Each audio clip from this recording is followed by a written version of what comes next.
Let me bang. I do let you bang. Hey, let me bang you, James, man. I let you bang. I let you bang. Greetings, marriage and virgins. Go for Jesus. No forget Jesus, people. Hey, I'm not surprised, motherfuckers.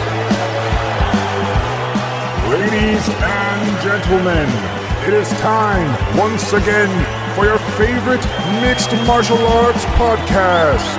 Recording out of Los Angeles, California, it's MMA Roasted with Adam Hunter. Who the fuck is that guy? Who the fuck is that? What's up, people? We got a brand new MMA Roasted podcast. It's me, Greg, Sean. We don't know where Don Fry is. I've been calling him and texting him. If you've heard from Don Fry, let me know, because I am a little concerned. It's not like him, but who knows? He might just show up 20 minutes in. You know, that's just Don. Yeah. He didn't text me last time I texted him either, so I don't know what's going on. He did say something in our text thread at one point. So didn't he? I thought he responded something. I don't know how long ago it was, but I remember saying something. Yeah, he called someone a pussy, right? He said something like that. Yeah. Greg, how was your weekend? It was interesting. You know, I was there performing at the comedy club that's right there in the Westgate Shopping Center, which is right across from the State Farm Stadium where the Super Bowl was. So all the Super Bowl festivities were going on.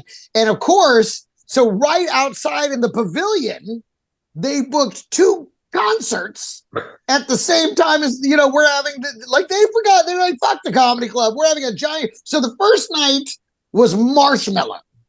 Okay. Which is a huge international DJ. Yeah. But I don't know how much the people of Phoenix are into, you know, let alone those. You think about people that can afford to be at the Super Bowl. I don't know if that's the same, you know, crossover. So while it was super loud, like everything was just rattling in the club from the bass, you know. But listen, listen, you don't do this for 20 some odd years and not get used to just facing these situations. I've dealt with it before. It's not, you know, so I just, you know me, I'm loud too. So I just blasted through. Then the next night was Tim McGraw, you know?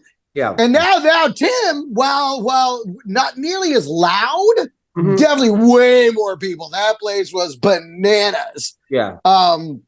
So there were just so many. So I mean, I was, and of course I'm poking fun. I'm like, thanks for being my opener, Tim McGraw. Thank you. Thanks for my opening act, Marshmello. Now come, you know. And some people actually did once they finished the Tim McGraw show. Actually, then came in and watched my set. You know, at the end. So I mean, they missed the other two guys, but they caught my entire act. So so that was fun, and you know, shocking. And it was funny because I would go out on stage. I was like, you guys, thank you. You're such diamonds. You're diamonds. And they, you know, and they're like, what is this guy talking about? I'm like, you're the rare individual that cut through those throngs of people here to see Tim McGraw. We're like, no, fuck Tim McGraw. We're here to see the tiny yelling man in that little room up there. You know, and so I really kind of just I praised him up for it. And I didn't want to act like it wasn't happening. I leaned into it. That's so great. We ended up having a great time, and I had incredible shows, and it was super fun. Sean, what about you? I sat and thought all night about whether or not the Super Bowl was fixed, because I didn't bet on it, but like when the last Hail Mary goes 22 yards, like the guy that throws it, like you got to wonder, dude, I don't know an NFL quarterback that can't throw it. I could throw the ball when I was younger, 50 or 60 yards. Like, I don't know. And I didn't even play football, you know, like when he threw that last one, like 20 some yards, we giving them no chance to win. I'm thinking, dude, has this guy got together with James Krause? Like, what's going on? You know what I mean? Or whatever. These are like, is Krause the quarterback's coach now? Some of that stuff, man. Even that holding call, man. Just at the end there, that's the ball wasn't catchable, and isn't that the rule? If it's not catchable, you can interfere all you want. You know what I mean? Like not if you. It may have been uncatchable because he slowed him down to where he couldn't get to it, because he did turn him and he grabbed. And even the guy James Bradbury, the defender, came out and was like, "Look, I grabbed his jersey. I was hoping they wouldn't see it." He said that. It's kind of like the NBA. There's 10 fouls on every play. It's just who's going to call what, I guess, man. Because those guys do interfere on top, so it's kind of exactly. You can call it or not call it. For, you know, obviously they called that one because they wanted Mahomes to win. So, well, I couldn't wait to tell you guys about my experience over the weekend. So Greg, Sean. So this guy, I meet this guy, and he texts me. He goes, "Hey man." This is how most Bruce Buffer stories start, by the way. He slid into your DMs, right? He sent you a dick pic. Okay, go ahead. I meet this guy who's like, "I met you over with Coolio a couple of years ago, and and he has a deep voice, a deep raspy. Me and Coolio have a new nightclub. We want you to do comedy there. It's a Coolio Social Club. It's in Phillipsburg, Pennsylvania, right?" And he's like, "What do you charge?" So I gave him a price. He's like, "All right, done. Thursday and Friday, I'm flying you out, right?" So he flies me out, right? Spirit Airlines, first class, though, right? Flies me out, Right. which Which just means the front seat on Spirit Airlines. it's just as bad. It's actually worse because your seats don't even go back in the front. Right. I'm not going to go back in the back either, right? So I get out, and this guy picks You me should up. have told him, like, I would rather fly cargo on FedEx than first class on Spirit. But okay, go ahead. So, Don Fry's here. Shit. Yay! So he flies me 2 hours to Pittsburgh, right?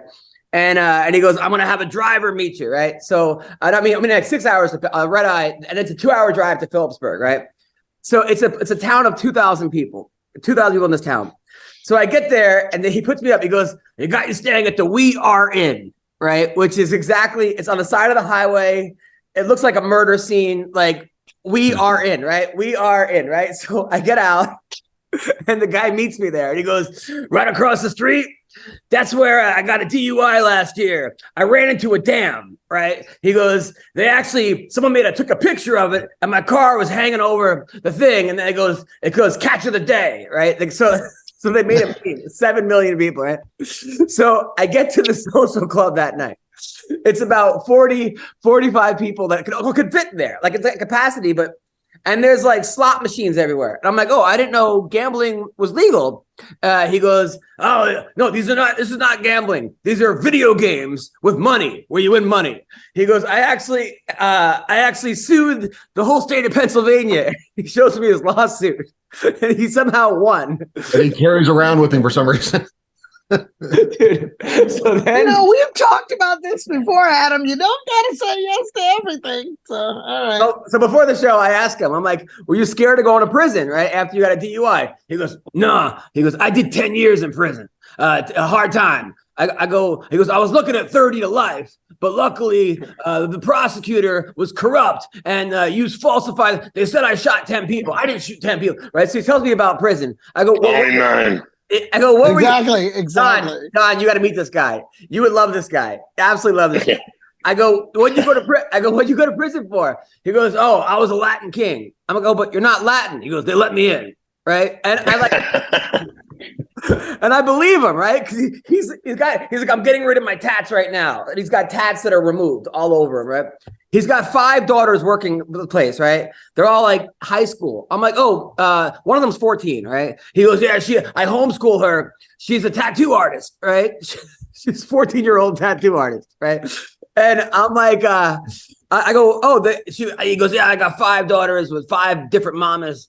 It's a long story, but I'm taking care of all of them, right? So the opening act goes on, and this place is like, if you think of like a Trump rally times 50, like that. I don't know why it's called Coolio's. I even said that. I'm like, tomorrow night I'm playing Sir Mix-a-Lot's basement. After that, I'm doing Young MC's backyard. I go, if Coolio came back to the show, he would see it and then kill himself. If he came back to life.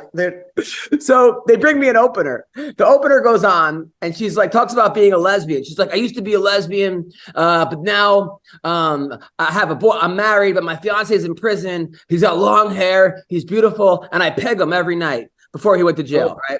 So now the crowd. Well, at least he's ready.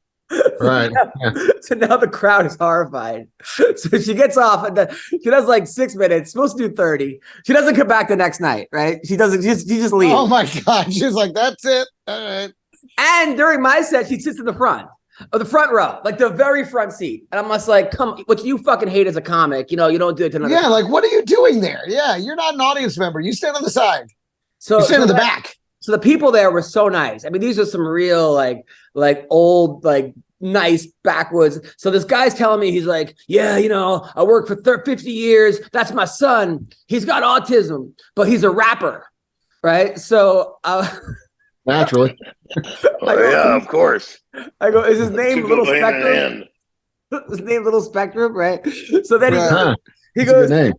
he was getting money from the government, but he told me, Dad, I want to earn my own money. I don't want to just get free money, right? So I'm on stage and I tell the story. I go, now you know he has autistic. I'm like, take the free fucking money, you idiot, right? And the kids dying laughing, right? So then I get an audition, right, for a good audition for a show. So I got to buy a shirt. Before I go in, I go next door to buy a shirt. It's a thrift store. So I go in there. I'm like, hey, is this a thrift store? And the girl goes, well, most of the people that own these clothes are deceased. So we take them off deceased people.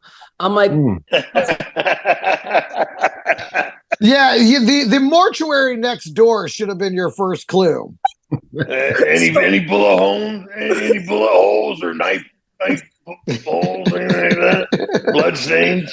oh, That's all it was. So I have an audition, and they come, and I tell the people there afterwards. The people came to my motel with a suit. Some guy gave me a suit. He's like, my stepdad gave me, because I had to wear a suit in the audition.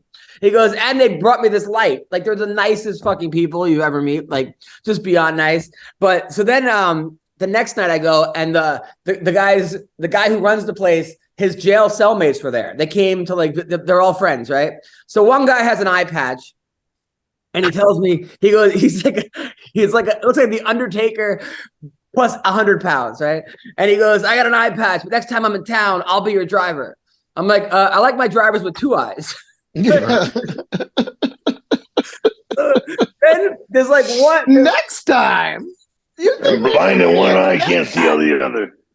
There's a couple of decent looking girls there, right? Well, I mean, so then this girl's like very flirty. She comes up to me, she's like, hey, I saw that you're married, but I do couples and this and that, and all this shit, right?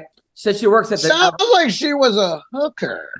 No, more than she wasn't flirting with you. She was trying to get your business.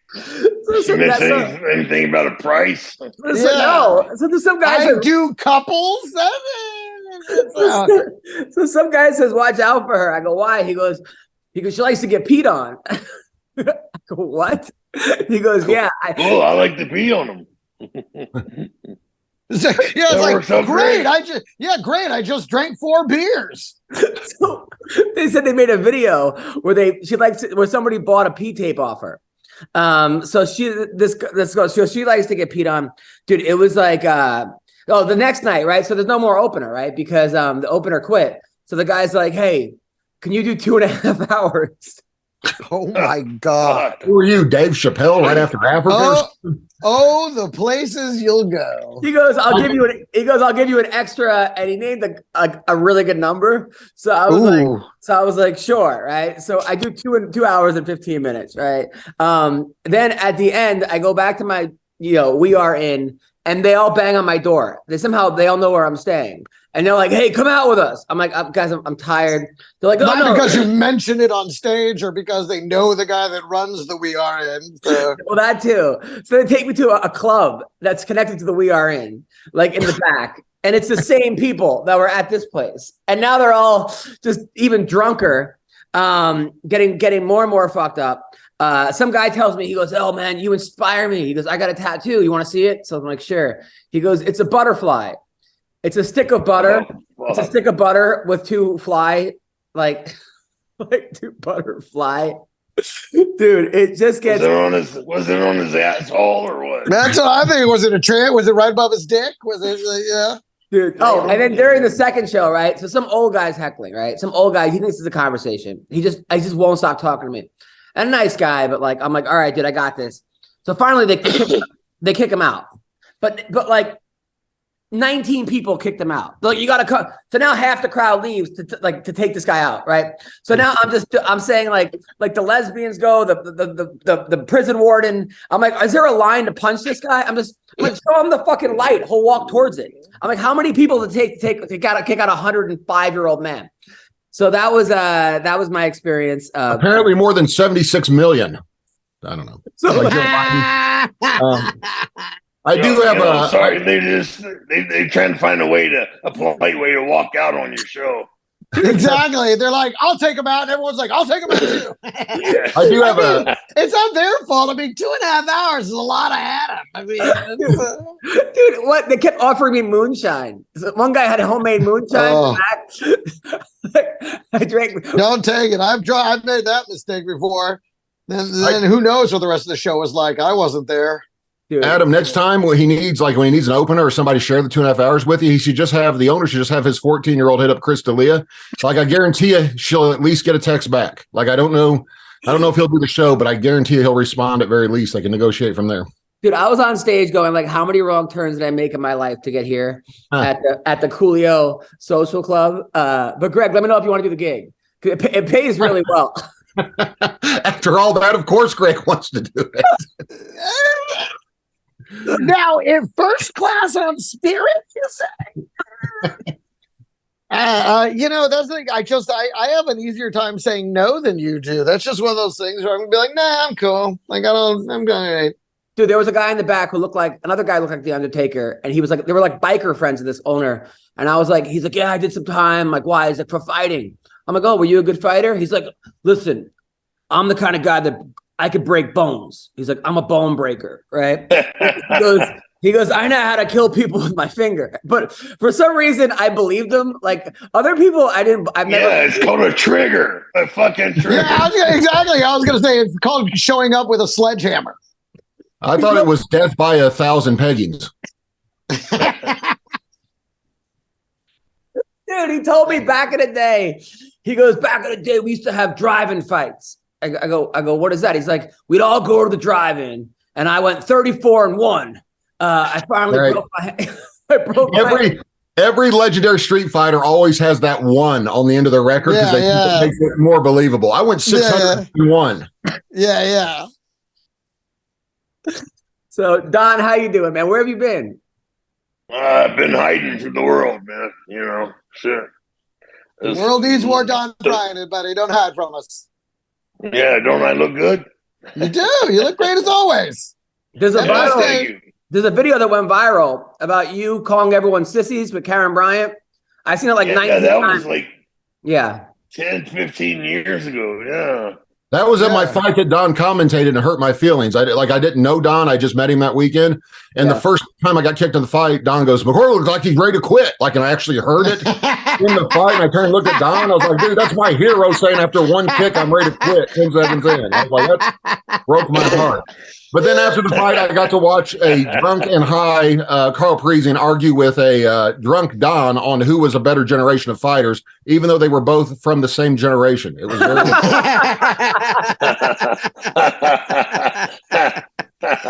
I listened to that for like 2 hours. I was in tears, man, mostly from him saying I was ready to quit after the first kick. But oh, that's so funny. So yesterday I took my daughter to a fairy hunt, right? They have a thing where it's like they have it's like a play in like the park where they have these girls dress up as fairies and they want all the kids dressed up as fairies and they go hunt the fairies, right? But like a live action play, like one of those. So I take my daughter. I find out about this. I take my daughter. There's like 9 little girls dressed up as fairies. It's the cutest thing. And one brother dressed up as Darth Vader and with a sword. He didn't get the memo, huh? With a sword. And I go, what are you doing here? He goes, I'm here to kill the fairies. That's good, but if you touch this one, I'm going to kill you. Yeah, right. I was like, whose kid is this? And then the mom was like, it's mine. And she's like, I love my son's the best or something. But every time there's like, I go to his school and there's like 9 drawings of like snowmen. My kid is the one with the horns and fire and everything is like, he's got everything behind the leg. Anyway, the fights. Do you guys watch the fights to Islam versus Volk? Yes. Yes, a friend of mine was nice enough to send me an illegal stream, so it was. I couldn't. That link would not come through. I kept not getting the link at all. And then I did see the highlights though, so I do know what happened in that one fight in particular. But the rest of the time I was doing shows, so I didn't get a chance to see it yet. Now I'll just go first. So I thought it was a good decision. I hate to say it. I wanted Volk to win. I really did. I think the rounds he won a little more. But I thought he lost. Are you talking the main? Wait, are you talking the main event? Yeah. Yeah. But I thought it was 3-2 Okay. Islam. No, Sean? no, you got it wrong. Why? Don? Uh-oh. Here we go. Why? I think the Australian Russian one. You know, I think he pursued. He was more aggressive. He was on the constant attack, and I think he threw more significant strikes. I mean, I can see how you thought that, but I didn't think it was a robbery. I didn't think it was a robbery. Sean, you? I thought he won the last 60 seconds of the fight. Right. Other than that, there was one round that one of the judges scored for Volkanovski that he had his back for 4.5 minutes of the 5-minute round. And I don't know how, like, I was sitting there thinking, if you score it by wrestling, what's his name? Makachev won. If you score it by jiu-jitsu, Makachev won. If you score it by boxing and kickboxing, Makachev won. If you score it by anything but cardio, like any kind of even Taekwondo rules, like in the 3 times he dropped Makachev, if you go back and watch it in slow motion, he didn't connect on any of those 3 times. Those were literally all 3 slips. One time he punched his shoulder, which threw him off balance. One time he completely missed, and Makachev slipped going for a takedown. So yeah, I don't know. Watching it, I mean, to hear Joe Rogan and Brendan Schaub tell it wasn't even close, like, which is crazy. People keep telling me that, but I thought 3-2 was a fair decision. He did. I think if they'd kept fighting, he would have won eventually, like if there weren't a limit on rounds, you know, and he looked better than, I don't know, Makachev, that's the first time I've seen him look tired, and he started at 45 seconds in, looking exhausted. So yeah. I'm nobody to criticize anybody's cardio, but he was off, it seemed like to me, man. I don't know. Or Volkanovski's that good. Well, here's what Dan Hooker, right? Dan Hooker, who lost to Islam, who's teammates with Volkanovski, or I don't know, they train together. So he writes, dumb cunt. Thinks he can fly to Australia, hire a nurse to give him an IV. We won't find out. Cheating dog. This is obviously about Islam. Like I'm confused about the IVs. Why are they so illegal? They won't let you do it. They don't know. Yeah, because the people are stupid. They're fucking stupid, and they don't understand, anything about sports or any competition or anything like that. And so they come up with stupid ass rules and with some real purpose and just fuck everything up. Yeah. It seems like a dumbass rule. I mean, all they're doing is rehydrating. I mean, They got to rehydrate. Yeah. Their reasoning behind it is that they could be doing blood doping by using an IV during camp, which I have a crazy idea for them. Test them before they receive their IV to rehydrate and see if they have any of the residue of plastic in their blood. And if they don't, then they obviously haven't been doing the blood transfusion, and let them rehydrate with an IV. It's so stupid, man. Or just give them the IV bag. Like it has to come from them. Have somebody from the commission in the fucking locker room. Yeah. I mean, rehydrate what? So you have to drink it? Like, oh no, you can't just rehydrate. We have to watch you drink it. Like, no, just make it an IV bag that they issue. Here you go. Here's some fluids, from our supply. There you go. Well, what they're saying is what they're saying is during their camps, they're doing blood transfusions, or could be with an IV. So that's why IVs are completely banned. Like, because you can take someone else's blood and put, double the red blood cells and put it back in. But I mean, what happens if you have to go to the hospital and you're sick? You can't get an IV? Like, I don't know. Yeah, I mean, wouldn't it be more dangerous to not get an IV? Yeah, that's what's so stupid. They're trying to protect the other guy, but you're actually hurting the guy who's not getting the IV. It's so stupid, man. God, the whole thing's so stupid.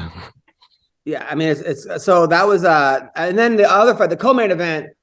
What's his name is the most frustrating fighter, Yair Rodriguez, because he looked amazing. He looked incredible. And because the guy he beat is like legit good, but that was. So now they're the interim. Now what? So now they fight. It's going to be Volkanovski against Yair for the belt. Yeah. Well, what I want to know is who now is the 155-pound champ, because he hasn't defended it for 48 hours. So he's the interim 155-pound champ, because I think that's the limit you have, 48 hours as champ before. They should just make every fight a title fight. Like, they really should. Just every fight be a title fight. Crazy. It seemed to me, having just watched the highlights of the Volkanovski fight, it seemed like if he had 10 more seconds, he was about to put him away. I mean, that's what it looked like at the very end. And all I kept thinking was, dude, why'd you save it? Why'd you wait till now? I only saw the highlights. I wouldn't see how it all played out. But it seemed like that last minute, he almost knocked him the fuck out. And I think that's what really upset him when the announcement came out, because it was like he had him this close to being put away. It was also in Australia. He had the whole crowd behind him. Yeah. Every time he did good, it was like you couldn't even hear. And also, he was the underdog, and he was also the smaller guy. So it was one of those things sometimes where if it's close, you give it to the guy who should lose versus the guy who really won, you know. But it could have went either way. It was a good fight. I felt bad for Randy Brown because that dude, another guy who sometimes just looks unbeatable and then just got rough. Parker Posey. What about Alonzo Minifield? He fought to a majority draw. That was the one I had bet on that. It counted as a win, shockingly, because I paired it with Makhachev, and so but it came up a majority draw. What happened with that? No, I hate to say it, but I think he got lucky because I'm the biggest Minifield fan. So the first round he goes out and almost finishes him. It almost like could have been a 10-8. Like it was very close. The guy was out on his feet, but he was fighting back. It wasn't like Second round, he loses. He loses the second round, and the third. So basically, it was like 1-1, and then in the third round, if I remember correctly, he like grabbed the cage while he was getting taken down. So they took a point away. So then, and then he still lost the round. So he really lost. He only won the first round, but they called it a draw. So I don't know how that happened. But it was pretty awesome because I like Alonzo a lot, but that was also weird officiating. And then Parker Poser, I forgot his name. He got his ass. He got rocked. He got killed. Football is back, and BetOnline remains your number one source for all your football betting needs this season. You always find the latest football odds, team matchup info, player news, and game trends at BetOnline. And as your continued source for all sports wagering information, BetOnline features live betting, free contests, and live scores and giveaways all season long. Always the fastest and easiest way to bet on your favorite sports and events. Bet Major League Baseball, MMA, tennis, boxing, even golf. Head to betonline.ag to join and receive your 50% welcome bonus with your first deposit. Make sure to use the promo code CLNS50 to receive your rewards. BetOnline, where the game starts. What's up, people? Listen, I got to talk to you about HelloFresh. All right. Now, with HelloFresh, you get farm fresh, pre-portioned ingredients and seasonal recipes delivered right to your doorstep. My wife and I, we had the best meal we've had in ages, thanks to HelloFresh. I'm telling you. You could skip trips to the grocery store, and you can count on HelloFresh to make home cooking easy, fun, and affordable. And that's why it's America's number one meal kit. Not number two, not number three, number one. Look, we all have New Year's goals, right? Well, HelloFresh is here to help you achieve them. Skip the grocery store and take control of your time and budget with delicious recipes delivered right to your door. Are you looking for an easy way to eat well and save money this year? I know I am. Okay. So cut back on those expensive takeout and delivery. Yeah. You go out there, it's gas, and you get there and you got to pay for parking and this and that. It annoys you. Listen, HelloFresh has you covered. Okay. You'll love how fast, easy, and affordable it is to just whip up a recipe and you get a restaurant quality meal right in your own kitchen. All right. Eating well is top of the mind this month. It's comforting to know you'll always get top quality with HelloFresh. The ingredients travel all the way from the farm to you in less than 7 days. So you know they're fresh, okay? I'm telling you, my wife, we've had the greatest meals. I'm so happy for HelloFresh, all right? So you got to do this. Go to HelloFresh.com/roasted21 and use code roasted21 for 21 free meals plus free shipping, okay? HelloFresh.com/roasted21 and use code roasted21, like I just said, for 21 free meals plus free shipping. All right. Check out HelloFresh, America's number one meal kit. Any other fights you want to talk about, Don or Sean? No, I thought Yair Rodriguez, man, when he fights, that's what everybody's asking me for. Did I send you guys the list of the fights I didn't bet on? And then I think I sent that to you, right? Like I didn't bet. No, I didn't see it. I went 10-2 giving advice to my friend, and I didn't bet. So 10-2 on the fights. He even told him how the two would play out. The Yair would finish the guy, and that Makhachev would win by decision. And so after the fights, I'm like, dude, he asked me 3 or 4 times. So I spent half an hour looking at the fights and giving him my picks. And then he goes, "Oh man, my bad, I didn't bet." And I'm like, ask me for my picks repeatedly. He asked 3 or 4 times. So then I go through and look at it all, send it to him, and then he doesn't bet or whatever, which is really weird to me. But I was telling everybody that if Yair comes to fight, he'll win pretty handily. If he doesn't, he'll lose. You never know which version of him you're getting, man. You really don't. 100%. Dude, that just goes to show you no good deed goes unpunished. Of course. The more you try and help people, this is something I didn't bring up from the weekend. So there's a comedian who we know, I'll tell you, anyways, he reaches out to me. He's like, "Hey, you're in Phoenix. I'm in Phoenix. Do you think I can get a guest spot on your show?" I'm like, "Yeah, all right. Come for the late show. I'll give you a guest spot." He gets a 5-minute guest spot, gets up there, and he's doing, he's doing okay. It's 5 minutes. What do you, so he does it. And at the end of the fight, they give him the light like 40. He's like, "All right, I want everyone to take out their phones right now. And I want you to follow me on social media." And I'm like, "What the fuck are you doing?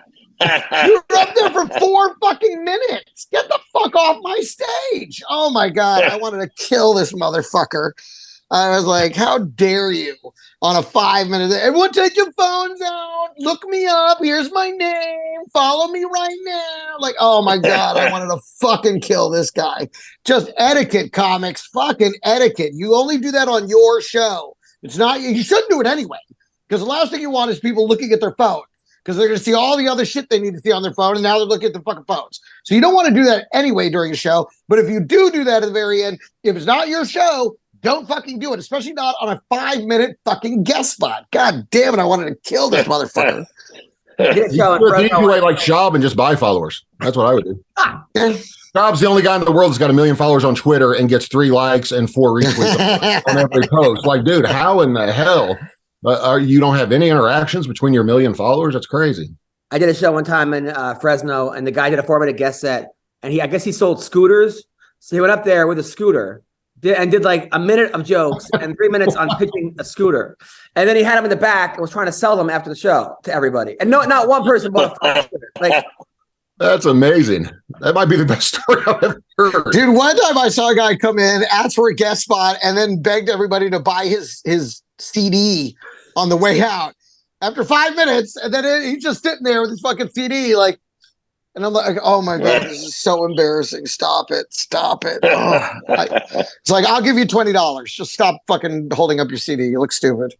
Man, so this Friday night, it's Knucklemania, bare knuckle boxing. I know we're all excited. It's actually a great card. So this guy, Lorenzo Hunt, he's the guy that beat Hector Lombard. He's like this black dude who's like the Debo of bare knuckle boxing. He's the bully, right? Right.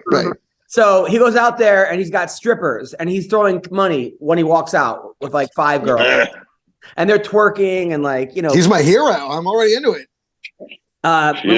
When he fought Joe Riggs, he gave him an apple for some reason at the weigh-in and he tried to put it in his mouth. So I'm looking so hard for the connection there, and I've got nothing. Like, is it Adam and Eve? Like, what is he going for with that? I don't know. Yeah. He's gonna fuck him up the ass. I did that with a chick one time. I shoved an apple in her mouth, put her on her hands and knees and drilled her, and she bit through that apple, shot it across the room. Wait, hold on. Can we talk about this for a second? There was a. I didn't think the right word is.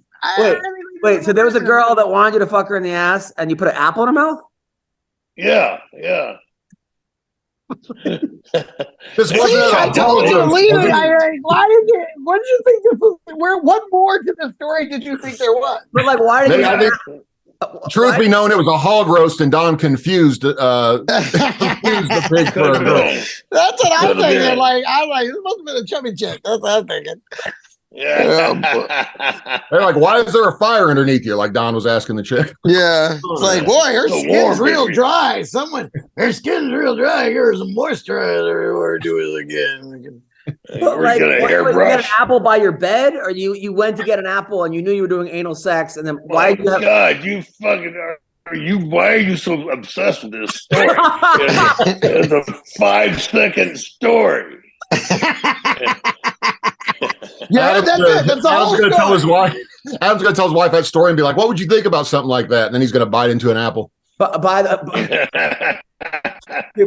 the way, Sean gave me a book to read on how to save your marriage, basically. Athletic. And I've been reading the book. Great book, Sean. Highly recommend this book. It's called For Men Only, and it's Which is also the title of Bruce Buffer's autobiography. So basically, but it got me into a fight, Sean, because I was doing it all wrong. Like basically, one of the things that I was doing was when you get married, it's basically saying when you get married, it doesn't mean it means you have to stop trying to romance your wife or stop, going on dates. But you should act the same way when you're married that you did when you tried to get your wife. And, Right. and I wasn't always cheat. and I was So fuck four other women, and then try and figure out which ones you told what story to. No, you pay her. You pay her first. So I'm working on that. And my wife's like, "Well, what'd you learn in the book, right?"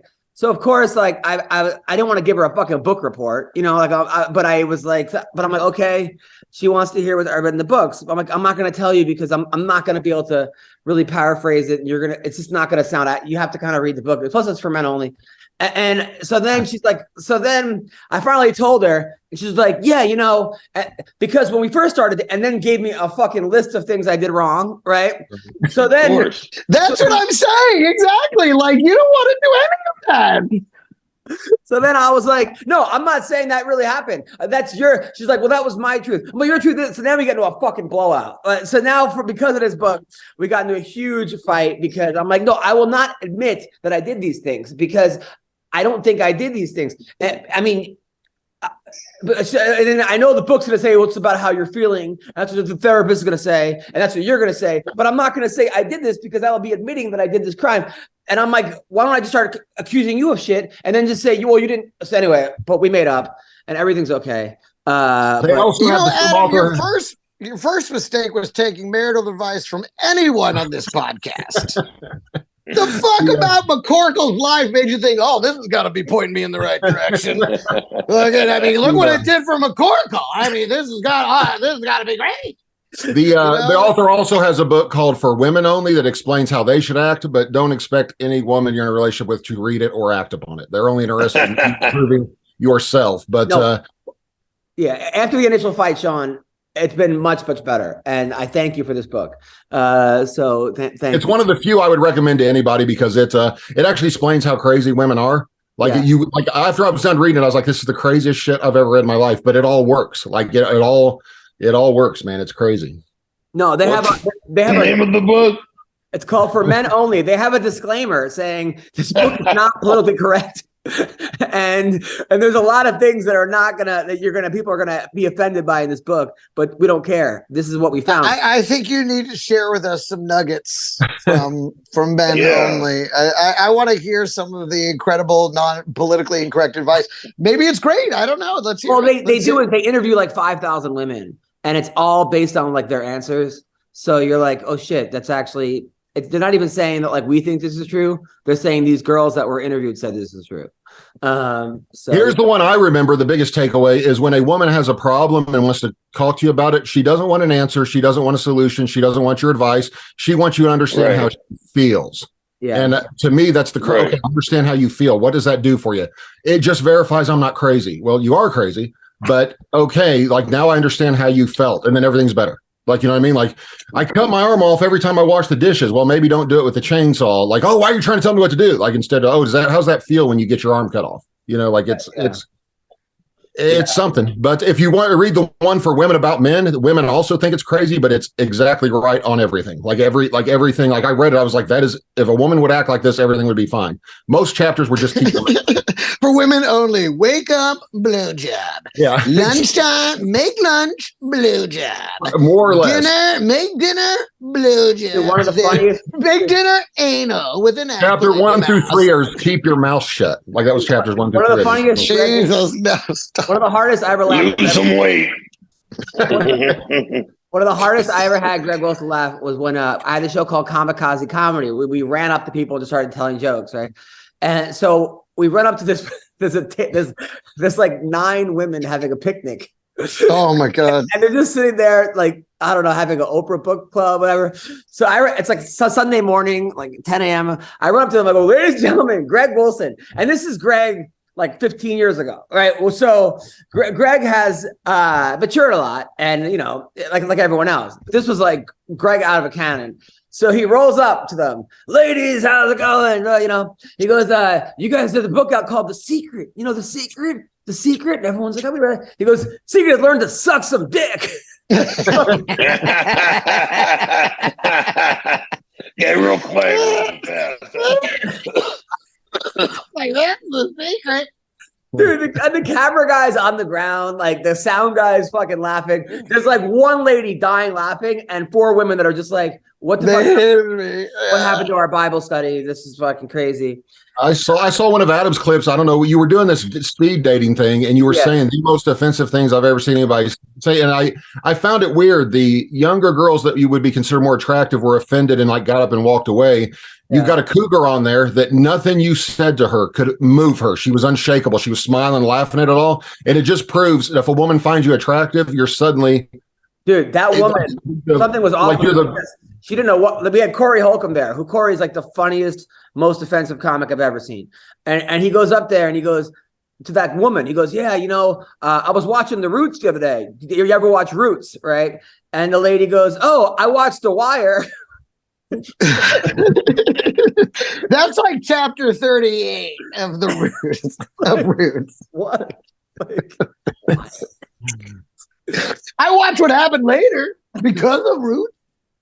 Jesus. So I'm so confused what you guys are talking about, but I just keep thinking of great jokes. Okay, Roots is about slavery. I knew that. Yeah, I knew that, but I don't know what and The Wire. The Wire is about criminality. Yeah, I mean, it's like ridiculous. It's like, oh, you ever hear Martin Luther King? Oh, I know A$AP Rocky. You're like right, like what? Oh. Like, all right, so Lorenzo Hunt is fighting this guy Mike Richman in bare knuckle boxing. Richman is a guy who former Marine, now runs a couple strip clubs in Minnesota, tatted up, and fucking hits like a brick. This dude, he's the guy that beat what's his name? Dakota Cochran. Remember, which, by the way, one of the funniest things I ever tell was, so Dakota Cochran, really nice guy, great guy. You know, on The Ultimate Fighter, he admitted to doing gay porn to pay through college, right? So I remember bringing that up on the podcast, and I hear Don Fry. I can't even see him. I hear, I went to college. I never had to pay to do gay porn. I was gonna say Pizza Hut wasn't hiring. You couldn't deliver some pizzas. You had to fuck dudes. He delivered some pizzas in the videos. Trust me, he was one of the videos he delivered. Well, yeah, he did deliver the pizza. I mean, what exactly? Oh my God! I just feel like the funniest thing ever was they asked me about it unsuspectingly in an interview. I had no idea. I'd never heard of him, and I was like, "Wait, his actual name is Dakota Cochran, and his porn name was Billy." Like, I don't understand. I mean, like Dakota Cochran is far more a gay porn name than Billy. You know, totally. And, all you gotta do is put a G on the end. Yeah, they were asking me if I would ever do gay porn. I said, well, for the right price, I'd do pretty much anything, you know. And I said, not like $1 million, maybe $1.020 million, just making a joke. And they titled the interview. To this day, it's up. Sean McCorkle admits he'd do gay porn for the right price. Like, that was the title of the article. It was 10 seconds of a 45-minute interview that they took, and that's what they titled it. And I was just like, my mom sent it to me. My daughter sent it to me. My daughter's like 14 at the time. Like, Dad, can you quit doing stuff like this? It's embarrassing. Sent me I said, I didn't know that's what they were going to call it. I'm sorry. Like, it just. Also on this card, Austin Trout, who's like a world champion, former world champion boxer. I think he went to distance against Alvarez. He's fighting Diego Sanchez in bare knuckle boxing. This should not be legal. I don't know what. I mean, this is just awful. Like, doesn't Diego have a regular boxing match coming up too? I don't know. He's doing Knuckle Mania this Friday night. I think he's got in a couple weeks. I think he's got a regular boxing match on George Masvidal's boxing. Oh no, not Diego. That's Pettis. Is doing against Roy Jones Jr. I know, but I think Diego's on that card too. I'm almost positive. Oh no. He just. I hope he's not double and triple scheduling fights. I was gonna say, does he have enough skin on his face for these fights? Let me make sure I'm not Remember when he started coming out to Tony Robbins? That was the best. Like, just saying yes. yeah, that was. He was also on the card is John Dodson, who's been murdering people in bare knuckle boxing. John Dodson is just killing everybody. Like he's like 30 seconds knocking them out. So that's I'm excited about that. And if then, you've never seen John Dodson on cocaine, you don't know what you're missing because he's hyper enough without cocaine. But I was in a club one night and he was on, dude. He was on something. It was out of control. And then that guy who's the guy that's on Fox Sports that thinks he's an MMA trainer, but he sucks real bad. Oh my God, the short fat bald dude that always thinks he's Jay Glazer? Jay Glazer. Jay Glazer comes in with his chest. He's like 5'2", comes in with his chest sticking out looking for trouble. And one of the UFC fighters, I don't remember who it was, told me, said, dude, if he keeps walking around like that, he's going to find what he's looking for. I'm telling you right now, you know what I mean? Yeah. And he's walking around real cocky, like staring people down and stuff. Doesn't realize he's at a UFC fighter party. Like he doesn't recognize some of the fighters. And then I swear to God, I was talking to, oh my gosh, what's his name? The real funny guy that came out like Hulk Hogan and Dan Severin, the fighter that used to come out. That guy was great. Oh my gosh, I can't remember. I'm friends with him. I can't remember his name. He does wrestling, right? Pro wrestling. Yeah. But anyway, he texted me. We were hanging out. He texted me. He goes, dude, I'm sorry. I gotta take off. My friend just knocked out Jay Glazer in the bathroom, like his fighter friend did or whatever, because Glazer was walking around trying to be a tough guy, knocked out in the bathroom. So yeah, it was in Vegas. It was so awesome. But he was Jay Glazer was looking for trouble and he found it. So one of my first jiu-jitsu classes I go up against Jay Glazer.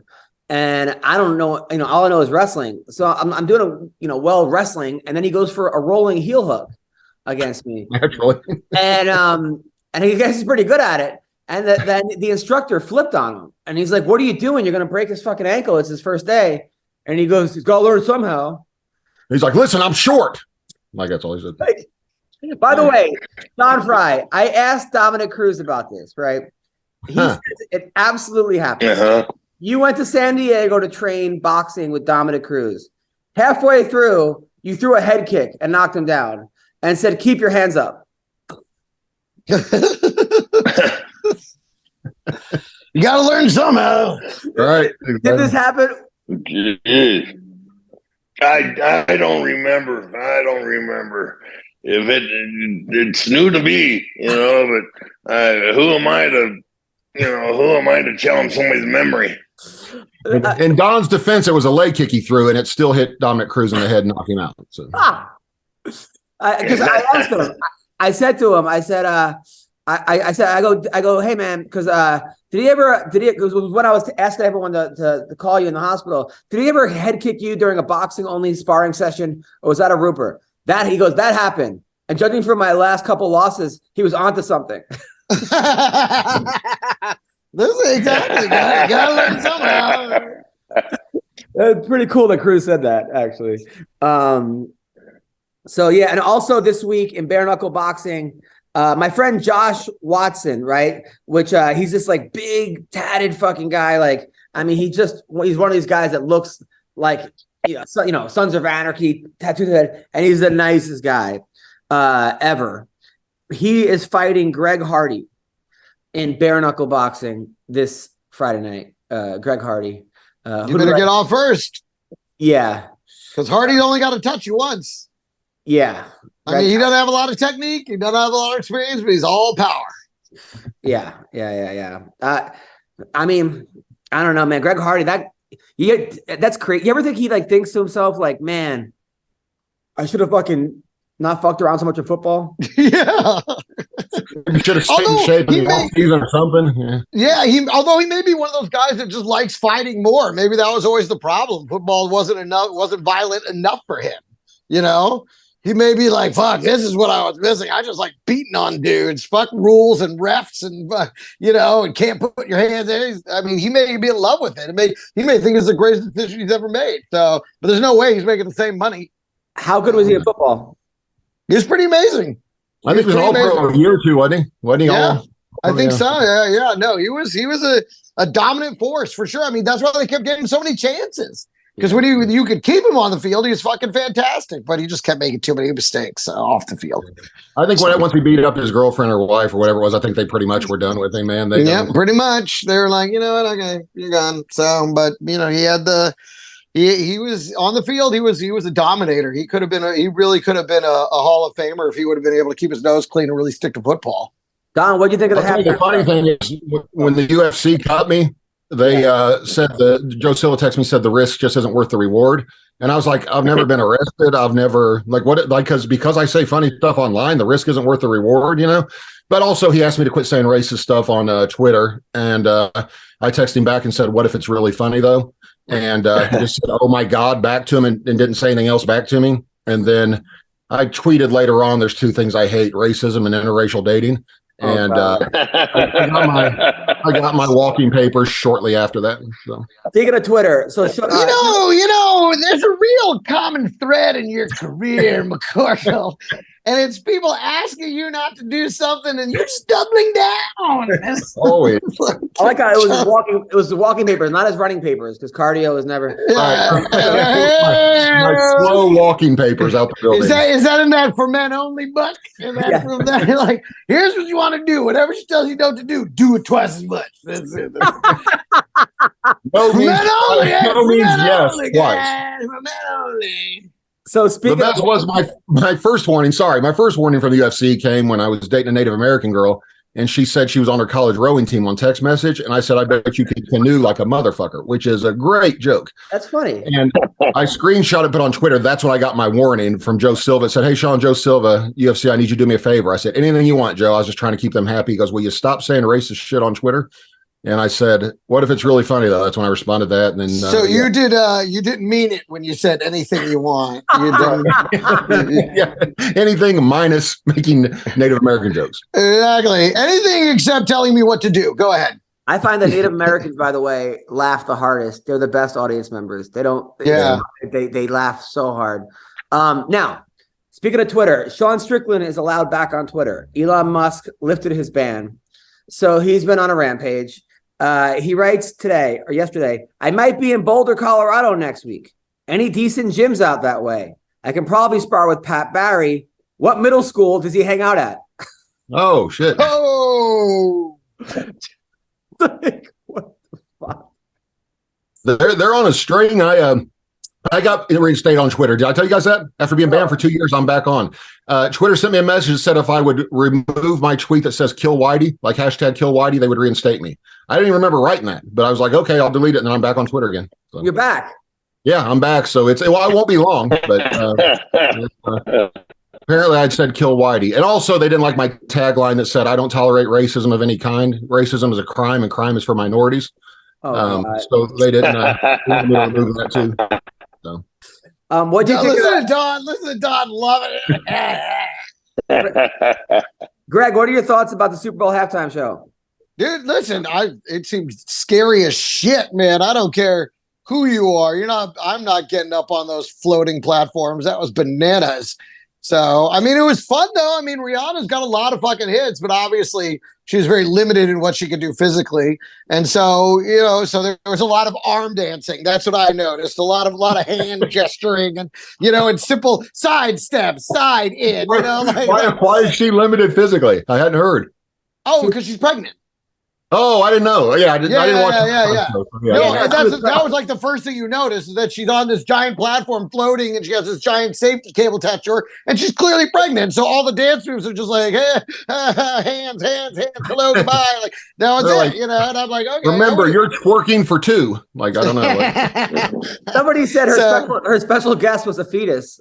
Yeah. Didn't you had a good joke about it? Your gender reveal party or something like that? Yeah, it's the most elaborate gender reveal, but it was kind of weird. Like I would think if you were pregnant, you would have all kinds of different performers. Maybe because if you're limited, maybe they're not limited. But she was like, but she did have so many hits. You're right. That was the other thing. Like you forget how many hits she's had till she's just rolling through them one after the other, and you're like, "Fuck yeah, dude! Fuck yeah, man! That one too!"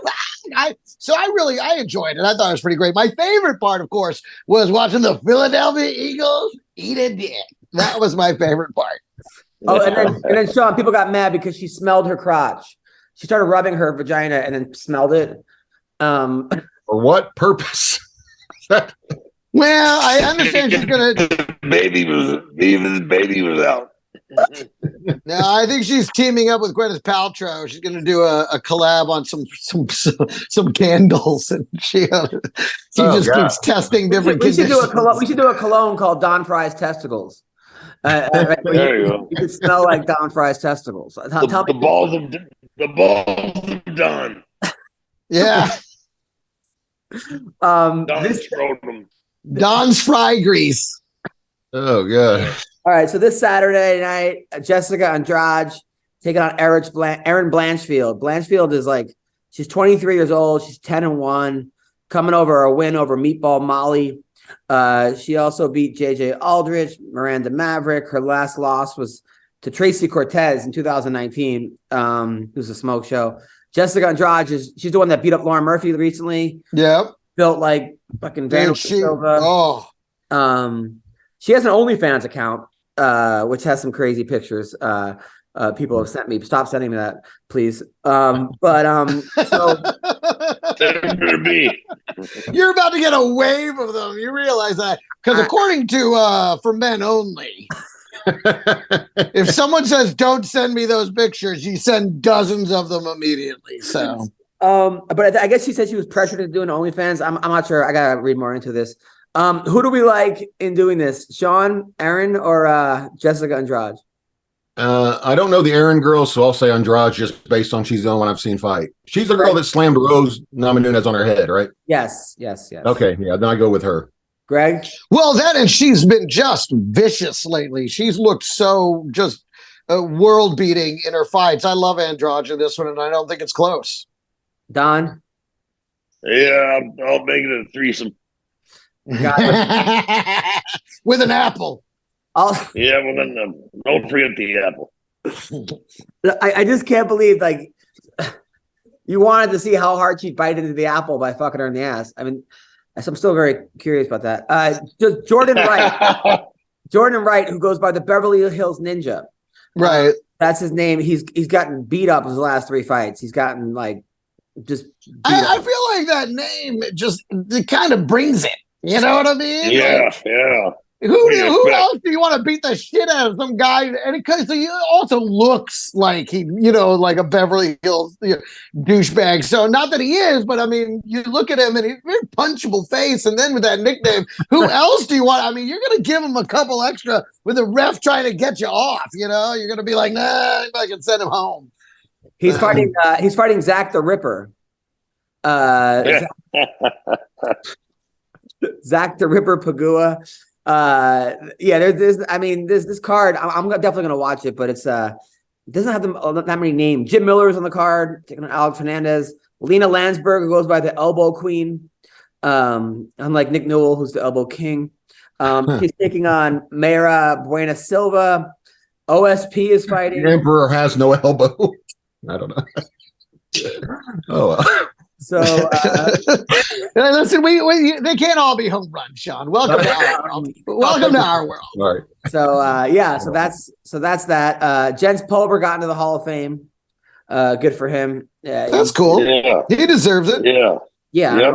I don't know why it took so long. I wonder if he was able to bring a +1 because I know Stephen Bonner, when he got in the Hall of Fame, the UFC charged him for a ticket for his wife to attend his Hall of Fame induction. God damn. Stephen Bonner was like, dude, can I borrow $900 from you? I got to buy a ringside seat for my wife to attend my ceremony. I was like, no, seriously. He goes, dude, for real, they won't give me another ticket for her. So now I heard from a very legitimate source that Phil Baroni's out of jail. Is it his lawyer? He's awaiting trial, but he made bail and he got granted bail and he's out. So I heard that from a legitimate source. So good. I hope he heads straight for the border and gets back here because he's not going to have any problem. Where do you escape to? What country do you go to? Yeah. We're going to have to go to Colombia. Is that where you go, Colombia? I don't know. I'd probably go to China. Yeah, I'd go to any place that doesn't have extradition laws or an extradition agreement with Mexico and stay there, even if you got to stay at the airport. You wouldn't stand out in China at all, Greg. So Florida. Florida. What do you have coming up, Greg? This weekend, actually leaving Wednesday, I get to go do a nice corporate gig in the Bahamas. That's going to be a lot of fun. So I should have a nice tan for next week's show. But and then next week, the week after that, I will be the last weekend of February. I will be in Dallas at TK's Comedy Club. That's going to be a lot of fun. And I'm actually going to be teaching a free workshop in the afternoon on Saturday afternoon there at TK's. So come on out and join us for that. That'll be a lot of fun. And then the week after that, or rather March, I think 13th through 19th, LA Comedy Club in Las Vegas. Oh, nice. By the way, you did a show for the King of Connecticut, by the way. He knew you. Ronnie's lawyer, yeah. Yeah. You did a show in Miami for him, right? Is that what you said, Sean? He said, yeah, I've done shows in Miami, yeah. Yeah, he said he performed at one of his. I know he's a pro wrestler too. He's a man of many talents, but he said that he goes, "Hey, I know Greg." He said he did one of our shows down here at I don't know what he's got. Maybe it was Cool Mo D's Social Club. I don't know. It's one of them. He may have been there. There were a lot of people. I did this magazine launch party that they did, and had a terrible set actually, because it was a complete. I mean, it was a mess. They didn't have a stage for me. Everybody was just milling about. It was really a very difficult show. But it may have been there because it was loaded with various people and the personalities. So it was probably that event. I think I know what he's talking about. The King of Connecticut. The King of Connecticut was at the TBT magazine launch party. So, Sean, what do you have coming up? I don't know, man. Same old stuff. I'm actually planning on watching for the first time ever. Did you hear that Brendan Schaub got on Dancing with the Stars next season? No, are you kidding? He's going to be on Dancing with the Stars. Yeah, they're just looking for a star for him to dance with now. So nice, there it is. Yeah, he did it. That was good. That's actually a really good joke. All right, I will be at Legends in Lake Havasu on February 20th. That's a beautiful place. Wait. So you're stripping now? It's called Legends in Lake Havasu.